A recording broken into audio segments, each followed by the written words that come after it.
Tsukiti, bonjour, je m'appelle Kim Sullivan. Je vous souhaite la bienvenue aux nouvelles nationales d'APTN. En début de semaine, le roi Charles III a effectué une visite historique de 2 jours à Ottawa où il a prononcé le discours du trône pour ouvrir le 45e Parlement du Canada. Le discours du trône présente les objectifs et les intentions du gouvernement ainsi que les moyens mis en œuvre pour les atteindre. Il est écrit par le gouvernement en position et est normalement prononcé par le gouverneur général. Par le passé, un membre de la famille royale n'a prononcé le discours du trône qu'à 2 reprises, en 1957 et en 1977, lors de la visite de la reine Élisabeth II au Canada. Le discours du trône de cette année a mentionné à plusieurs reprises l'intention du gouvernement libéral de Mark Carney de s'engager auprès des nations et des communautés autochtones. Il a réitéré les commentaires antérieurs de Carney sur l'intention de son gouvernement d'obtenir le consentement libre, préalable et éclairé des groupes autochtones pour tout ce qu'il a appelé les projets de construction de la nation. The government will be a reliable partner to Indigenous peoples, upholding its fundamental commitment to advancing reconciliation. Central to this commitment is the creation of long-term wealth and prosperity with Indigenous peoples. As Canada moves forward with nation-building projects, the government will always be firmly guided by the principle of free, prior, and informed consent. On se croirait encore au printemps, mais la saison des incendies de forêt a déjà commencé. Au début du mois, de graves incendies ont forcé l'évacuation de plusieurs communautés au Manitoba. Alors que le sud du Québec a connu une période de temps plus froid et plus humide, les régions du nord de la province n'ont pas reçu assez de précipitations pour réduire le risque des incendies de forêt.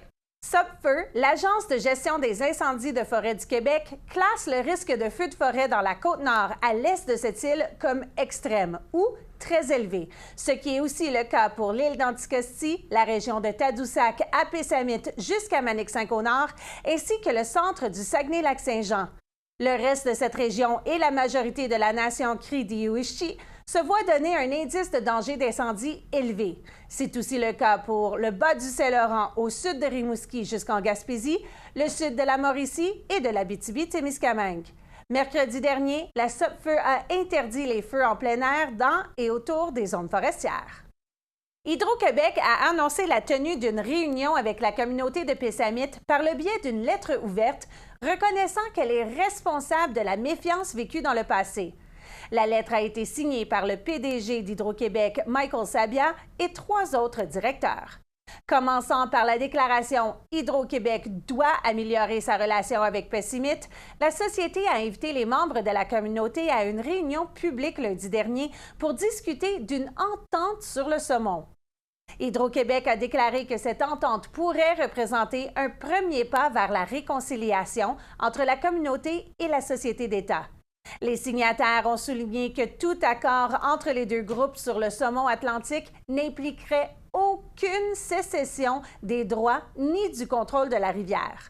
La lettre ajoute que la société est consciente que pour réparer le passé, nous devons en faire beaucoup plus. En ligne, certains habitants de Pessamit ont fait part de leur méfiance à l'égard d'Hydro-Québec et de leurs soupçons quant aux intentions de la société.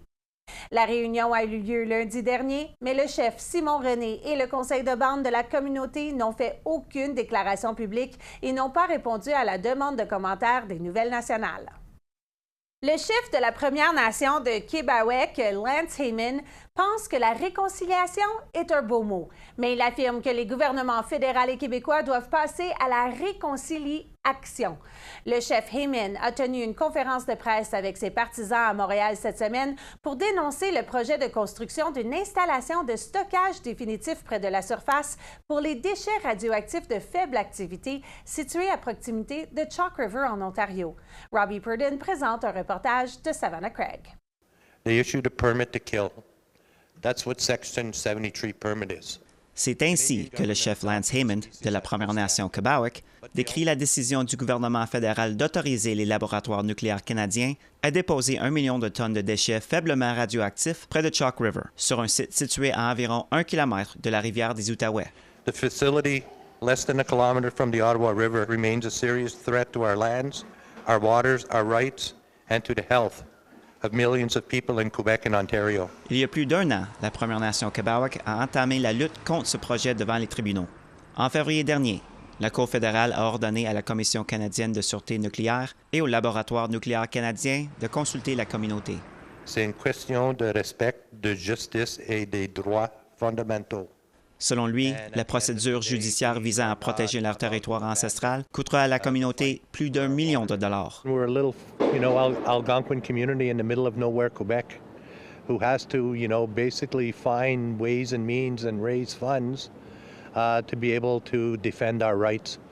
And the challenge is that Canada and Quebec can keep us in court forever. Selon le chef Hammond, le premier ministre Mark Carney est nouveau sur la scène et n'est donc peut-être pas bien informé de la situation, mais il pense que de nombreux membres de son cabinet peuvent le conseiller. I think about Minister Wilkinson, Minister Guilbeault, all these folks are still there. They took a position, which was in essence to do nothing. Le projet de site radioactif à Chalk River est une menace directe.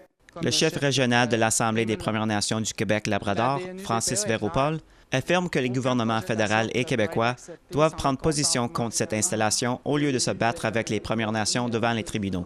C'est très positif si on s'engage les deux, autant nos gouvernements que le gouvernement du Québec, dans cette voie pour le futur des futures des générations. Et à défaut d'aller pratiquement systématiquement en cours, je pense qu'il y aurait moyen de pouvoir avoir ces discussions en amont et régler ces différents dossiers et de bâtir ensemble un avenir fort.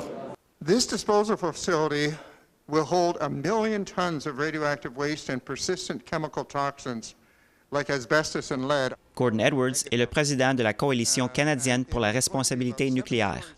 Il affirme que les déchets radioactifs ne devraient pas être enfouis dans le sol et laissés sur place, mais plutôt emballés dans des emballages identifiés. These packages should be strong enough to resist the forces of nature and prevent them from leaking.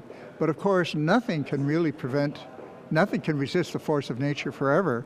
So it becomes an intergenerational problem. Edwards souhaite également la fin de la production de déchets radioactifs. That's what most Indigenous groups, when they learn about the nature of these materials, they say, number one, stop making it. Un reportage de Savannah Craig, Nouvelle nationale d'OPTN, Montréal. Merci, Savannah. Après cette courte pause, un nouveau chef élu à la tête de Uashat, Mac, Manu-Étenam et un ancien chef trouve sa prochaine vocation.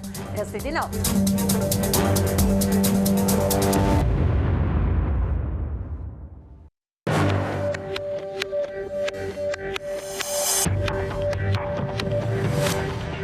Bienvenue.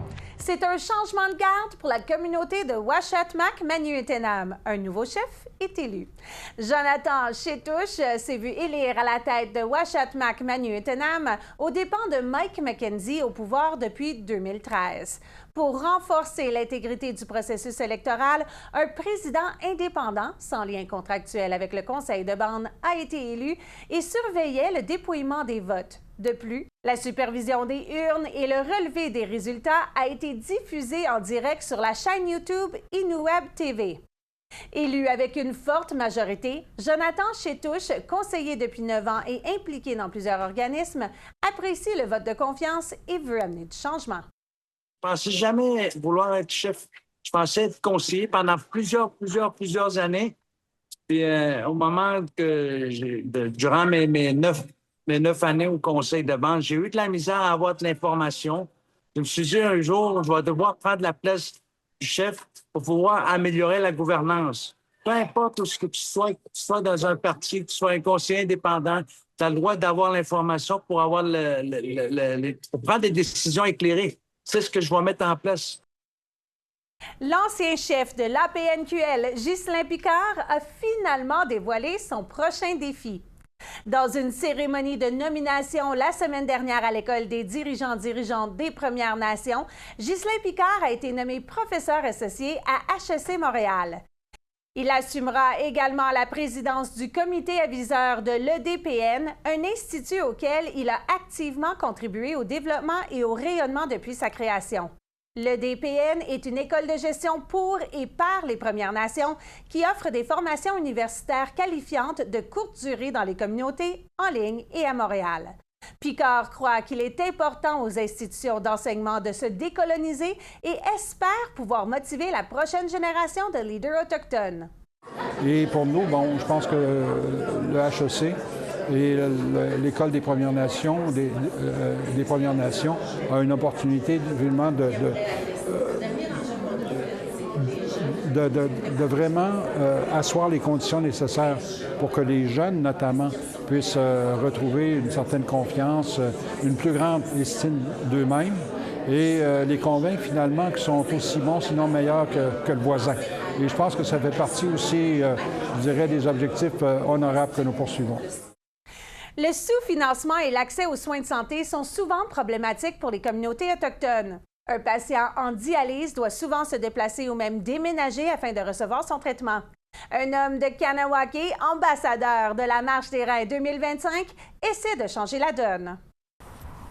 Nias Angus Bordeaux est un résident de Kahnawake. Cela fait 25 ans qu'il est en dialyse, un traitement qui filtre le sang quand les reins en sont incapables. Every second day, I go get my oil change. Déododé est marié à Nias depuis 52 ans. Ce traitement fait donc partie de presque la moitié de leur union. It can be difficult. It can. It's a lot of work. Nias vit avec une maladie rénale depuis l'enfance, mais le diabète reste l'une des principales causes d'insuffisance rénale, une maladie qui touche durement les populations autochtones, en particulier les Premières Nations. Selon Diabète Canada, 17,2 des gens de Premières Nations vivant en réserve ont la maladie versus 5 % de la population générale canadienne. There are so many, like here, just in Kahnawake. It's pretty high. It is. Les patients de Kahnawake sont chanceux. Depuis une décennie, la ville voisine de Châteauguay accueille le centre de suppléance rénale Louise Auger. 3 fois par semaine, Nias s'y rend pour recevoir sa dialyse. There's 23 of us from here that go there. Nias rêve d'une clinique d'hémodialyse à Kahnawake et a sollicité l'appui du conseil de bande. I went there. They were sitting outside, two of them. I says, can anybody help me? I'm trying to get dialysis started in here. One guy says, I'll do it, I'll help you. Cette personne était le chef de conseil Arnold Boyer. Souhaitant comprendre ce qu'implique un centre d'hémodialyse, il a accompagné Nias lors d'un de ses traitements. Là, il a appris que le système de purification d'eau est l'équipement le plus coûteux, malgré qu'une seule chaise de dialyse coûte 30 000 $. De plus, chaque session demande un effort considérable. You have to go there for one day and you're attached to the machine for 3-4 hours and at the end of this you're really beat and you need a day to recuperate. Avoir accès à la dialyse en communauté ne facilite pas seulement les déplacements, mais aussi remonte le moral des patients qui seraient traités par les leurs. Being treated by your own people in your own community, it's more healthy. If we can have it here, make it easier for the people, because it's rough, it's hard to be sick like that. It's hard, and mentally, physically. Nias utilise l'humour comme outil de persévérance. He's a joker, right?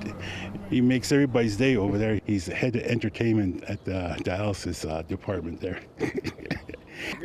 Okay, here you go. Sa personnalité en faisait un choix évident comme ambassadeur de la Marche des Reins 2025 de Châteauguay, une levée de fonds pour la Fondation des Reins. It's hard when you're shy. Une équipe du Conseil Mohawk de Kahnawake marchera aux côtés de Nias. We made T-shirts for the ambassador of the Shaggy Kidney Walk this year. It means get up, get functional kidneys. And you can see the 2 healthy kidneys. Pour le chef Boyer, participer à la marche cette année avait une signification encore plus profonde, tout comme contribuer au projet d'une clinique de dialyse en communauté. For myself, I'll be walking. It's okay. I'll be walking for my mother. My mother passed away last March from kidney disease. Boyer, comme les proches de Nias, vous invite donc à la Marche des Reins 2025 de Châteauguay, qui débute à 10 h le 1er juin au Parc Billings, près de l'école Howard S. Billings. I'm proud of him. Really proud. He's doing it not for himself, for the people. For the people. Bonne marche! Les préventions des incendies est aussi importante à l'intérieur qu'à l'extérieur lorsqu'il s'agit de sauver des vies. Et c'est pourquoi nous commençons le calendrier communautaire de cette semaine par un événement important de prévention des incendies. Le mercredi 4 juin, le Conseil national autochtone de sécurité incendie s'associera à KIDA et à Pompiers sans frontières sur le territoire Mohawk de Kahnawake. Leur objectif est de collecter de vous des détecteurs de fumée et de les distribuer, ainsi que de nouveaux détecteurs fournis par KIDA, dans les foyers de la communauté. Ils sensibiliseront également le public à la sécurité incendie et feront des démonstrations d'installation d'alarmes incendie en toute sécurité. L'événement se déroulera de 10 h à 14 h à la Brigade des pompiers de Kahnawake. Si vous avez un détecteur de fumée en réserve, apportez-le et aidez à sauver la vie d'un voisin. Également cette semaine, la danseuse et chorégraphe Wendat Aisha Bastiay Indai présente sa toute première production Yawat Sira au Festival Carrefour de la Ville de Québec. La voici. Kwe Aisha Bastiay Hiati, Wendak Indare, Wendak Indi, Jola Indi. Je suis l'un des cerveaux créatifs à la conception, la mise en scène et la chorégraphie de Yawat Sira, une œuvre présentée à même le Vieux-Québec dans le cadre de Où tu vas quand tu dors en marchant, qui est un parcours immersif déambulatoire où le public est libre d'aller et venir. Et ça se passe dans le cadre du Festival Carrefour. Je vous invite à aller voir les informations sur le site du Festival Carrefour et à vous joindre à nous. Donc voilà. Un film québécois reçoit des accolades depuis sa sortie et 2 de ses acteurs sont nominés aux Canadian Screen Awards ce week-end à Toronto. Nous les accueillons en studio au retour de cette courte pause. Soyez là.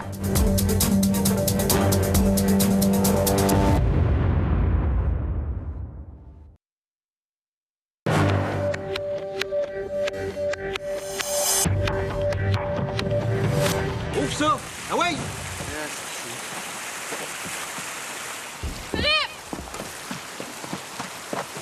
Faut que je vois ça, eux autres.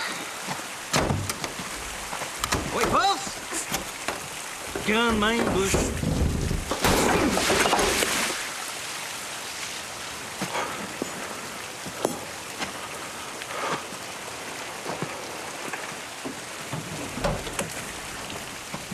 T'es connais-tu ou t'es connais pas? Check. Tourne-les, puis dis-moi si t'es connais. C'était un extrait de Soleil à Tikamek, un film historique écrit, réalisé et produit par Chloé Leriche, qui, depuis sa sortie en 2023, récolte louanges et distinctions, dont 2 nouvelles nominations aux Canadian Screen Awards qui se passent à Toronto ce week-end. Avec nous, les 2 acteurs qui reçoivent ces accolades, nous avons Oshim Ottawa, nominé pour meilleure interprétation dans un premier rôle drame, ainsi que Lise Yolande Awashish, meilleure interprétation dans un rôle de soutien-drame. Bienvenue à vous 2. Yes. Pour ceux qui ne connaissent pas le film, ça se passe à Manawan en 1977. Une voiture tombe dans une rivière. 2 Québécois blancs s'en tirent, mais 5 Atikamekw en meurent. Tu joues le personnage de Philippe. Dis-nous un peu plus sur ton personnage. En fait, Philippe, c'est la personne qui a été emmenée par la police pour aller identifier les corps dans la vanne. Puis, à partir de ce moment-là, sa vie a tout changé. Ça se bascule. Ça se bascule, oui. Et la vie de votre personnage, à vous aussi, bascule en ce moment-là, parce que vous êtes mère d'un des enfants qui étaient dans cette voiture. Oui. Lucie, effectivement, elle avait perdu aussi son fils dans l'incident de 1977. Et puis, encore aujourd'hui, Lucie, elle espère trouver des réponses. C'est le problème en ce moment, c'est que c'est une histoire qui a encore pas beaucoup de réponses. Est-ce que Philippe, tu as pu rencontrer et est-ce que tu as pu peut-être en savoir un peu plus aussi? Non, malheureusement, Philippe est décédé en 2017. Puis Mais j'ai parlé avec plusieurs personnes de ma communauté pour justement savoir un peu plus sur l'histoire, parce que on s'entend que c'était quand même un sujet tabou aussi dans la communauté. C'était difficile pour plusieurs personnes d'en parler. Puis tout au long du tournage, j'ai vraiment rencontré des personnes pour justement parler de ce qui s'est passé. Ils disent souvent qu'une communauté se rassemble dans des moments joyeux, mais se rassemble encore plus dans des moments tragiques. Et c'était un gros moment pour la communauté de Manawan. Comme tu dis, à ce jour, encore des fois un peu tabou. Est-ce qu'on croit que la sortie de ce film a fait une différence pour cette histoire? Ben, c'est sûr que là, c'est comme ça fait écho maintenant, là. Ils entendent parler un peu partout, fait que c'est ce qui est bon. Est-ce qu'on espère avoir plus de réponses ou on pense que les réponses, on les aura pas? On espère toujours. Tant qu'il y a de la vie, il y a de l'espoir. Hein? Et est-ce que vous pensez qu'un film comme celui-ci, parce que j'étais non seulement surprise, mais un peu émotionnelle au fait que le film n'était non seulement en français, mais aussi en atikamekw. La langue, elle est très présente dans le film. L'importance d'avoir un film en langue autochtone, on connaît ça à PTN, on a un poste au complet qui est pour les langues autochtones. Pour vous, travailler sur un film en langue autochtone et se faire reconnaître pour ce film, ça veut dire quoi? On va commencer avec toi. Ben, pour moi, c'est une grande richesse, hein, la langue atikamekw. J'essaie de le transmettre à mes enfants aussi. Fait que c'est important pour moi. C'est un trésor. Vous avez reçu plusieurs accolades, mais recevoir celle-ci, c'est pour votre travail dans votre langue, ça a dû être une surprise. Oui, vraiment. Je me suis jamais attendue à être nominée. Puis c'est quelque chose de savoir des Autochtones peuvent être capables de se rendre jusqu'à où est-ce qu'on est là. Il faut préciser qu'une des actrices contre laquelle tu es, c'est Sandra Oh, qui est quand même une grande actrice au Canada. Fait que c'est tout un honneur incroyable. Et pour toi aussi, tu dis, tu t'y attendais pas, là? Non, absolument, je ne m'attendais pas vraiment.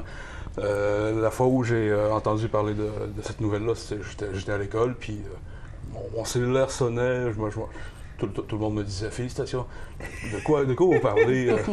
Puis quand je voyais les messages, c'était ça, là. La nomination. Une célébration? Ouais. Fait que là, Toronto, ce week-end, pour représenter le film, je me croise les doigts pour vous. Écoutez, j'ai vu une partie du film, j'ai très hâte de voir le film en entier.